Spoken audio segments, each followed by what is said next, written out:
नमस्कार दोस्तों, मैं हूँ खुशी नवीन और आज की मेरी कहानी का शीर्षक है पाप का गुरु कौन।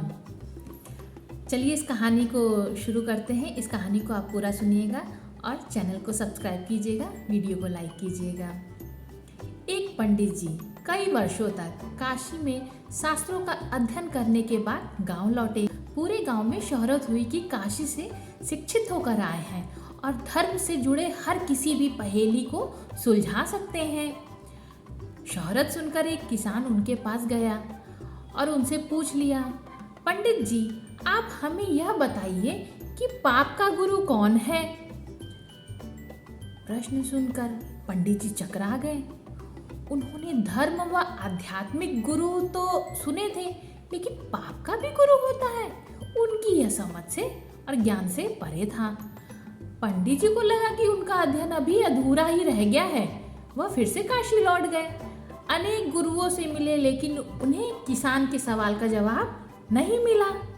अचानक उनकी मुलाकात एक गणिका यानी वेश्या से हुई। उसने पंडित जी से परेशानी का कारण पूछा तो उन्होंने अपनी समस्या बताई।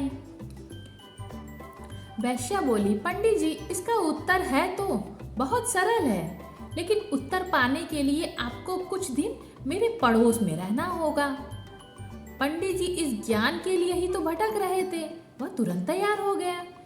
वैश्या ने अपने पास ही उनको रहने के लिए अलग से व्यवस्था कर दी। पंडित जी किसी के हाथ का बना खाना नहीं खाते थे।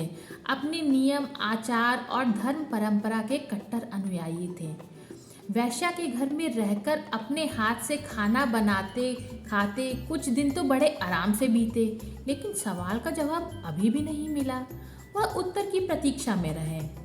एक दिन वैश्या बोली, पंडित जी आपको भोजन पकाने में बहुत तकलीफ होती है। यहाँ देखने वाला तो कोई है नहीं। आप कहें तो नहा धोकर मैं आपके लिए भोजन तैयार कर दिया करूं। पंडित जी को राजी करने के लिए उसने लालच दिया, यदि आप मुझे इस सेवा का मौका दे तो मैं दक्षिणा में 5 स्वर्ण मुद्राएं भी आपको प्रतिदिन दूंगी। स्वर्ण मुद्रा का नाम सुनकर पंडित जी विचारने लगे। पका पकाया भोजन और साथ में सोने के सिक्के भी, अर्थात दोनों हाथों में लड्डू है।